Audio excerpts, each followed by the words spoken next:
A 2.7 magnitude earthquake struck near Reeves County, Texas, United States today on March 30, 2026 at 12:53 local time, or on March 30, 2026 at 17:50 Coordinated Universal Time.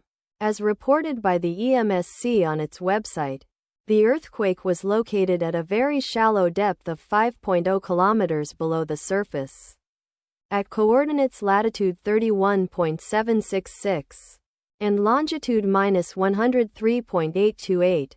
The exact magnitude, epicenter and depth of the quake might be revised within the next few hours or minutes as seismologists review data and refine their calculations, or as other agencies issue their report.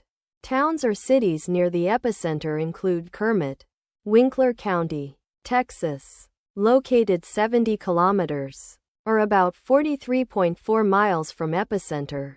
Monahans, Ward County, Texas, located 91 kilometers, or about 56.5 miles away. The recommended course of action is to be vigilant for possible aftershocks that may occur. The weather forecast for the area near epicenter today is expected to be clear conditions throughout the day. Let us pray that this earthquake will not have a major impact on our brothers and sisters there, and that there will be no more earthquakes. Amen.